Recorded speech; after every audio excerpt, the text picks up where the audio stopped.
रुजिरकम्बितकुण्डलमण्डलः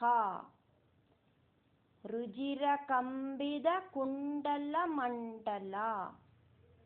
सुजिरम् ईशा सुजिरमीशा ननर्तितपन्नगे अमरताडितदुन्दुभिसुन्दरं वियदि गायदि दैवद यौवदे रुजिरकम्बितकुण्डलमण्डला सुजिरमीशा ननर्तितपन्नगे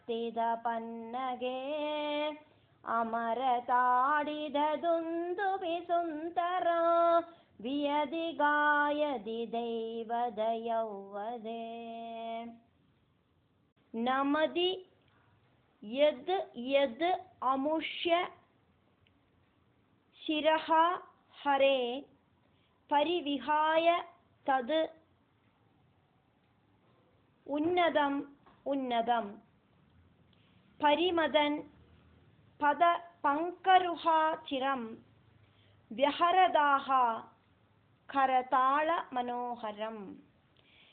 नमदि यद्यदमुष्य शिरोहरे परिविहाय तदुन्नतमुन्नता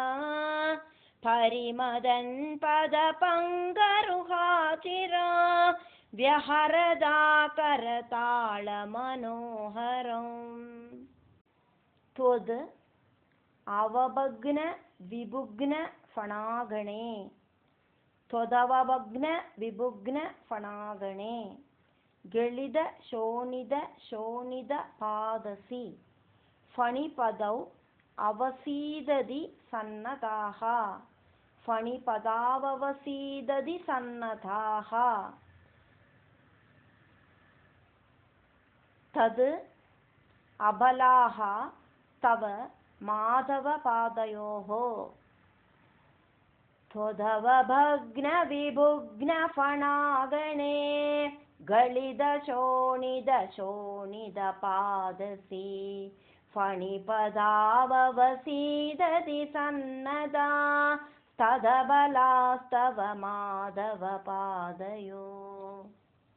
अयि पुरा एव पुरैव चिराय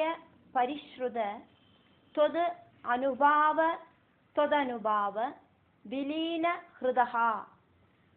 त्वदनुभाव विलीनहृदो हि ताः मुनिभिः अपि अनवाप्यपदैः मुनिभिरप्यनवाप्यपदैः स्तवैः नुनुवुः ईशा भवन्तम् भवन्तमयन्द्रितम् अयि पुरैव चिराय परिश्रुत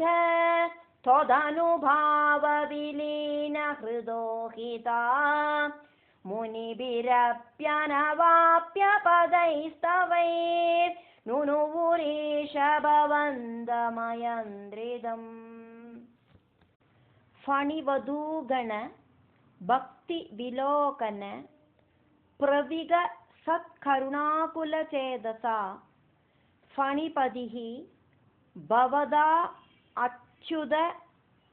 जीवितः त्वयि समर्पित मूर्तिः अवानमद समर्पितमूर्तिरवानमद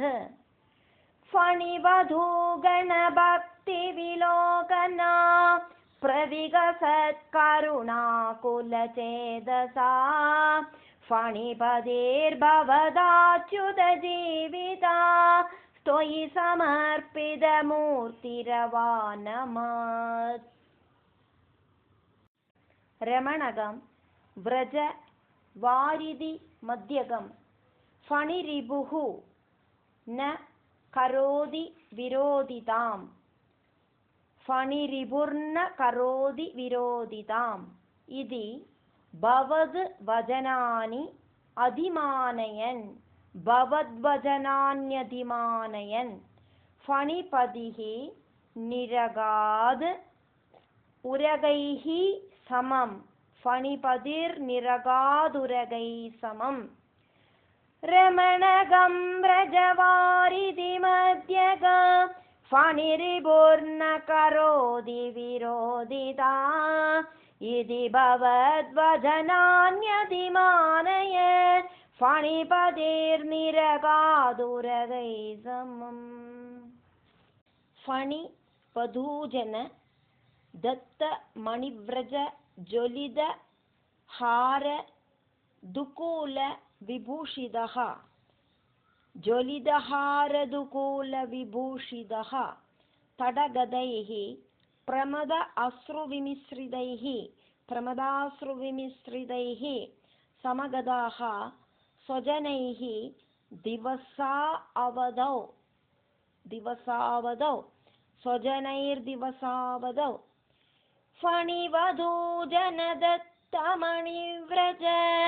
ज्वलितहारतुकूलविभूषित तडगदै प्रमदाश्रुविमिश्रितैः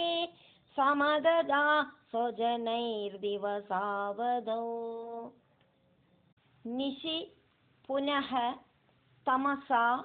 व्रजमन्दिरं व्रजितुम् अक्षम एव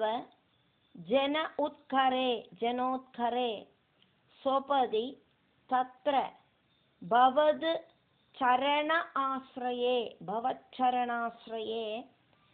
दव कृशानुः अरुन्त समन्ततः निशि पुनस्तमसा व्रजमन्दिरं व्रजितुमक्षम एव जनोत्करे स्वपदि तत्र भवच्चरणाश्रये दव कृशानुररुन्द समन्दध प्रबुदितान् अद पालय इति उदयदार्तरवान् पशुपालकान्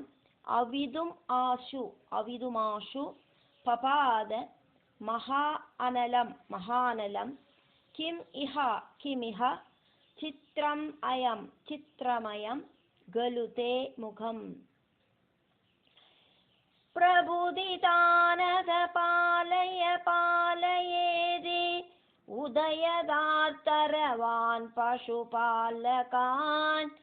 अविदुमाशु पपाद महानलं किमिह चित्रमयं गलु ते मुखम्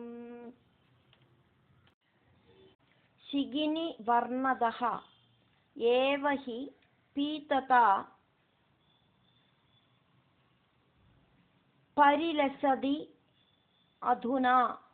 परिलसत्यधुना क्रिययाप्यसौ इति नुतः पशुभैः मुदितैर्विभो हर हरे दुरिदैः सह मे गधान् शिगिनिवर्णद एव हि पीतता परिलसत्यधुना क्रिययाप्यसौ इति नुद पशुभैर्मुदितैर्विभो हर हरे दुरिदैः सह मे गधान्।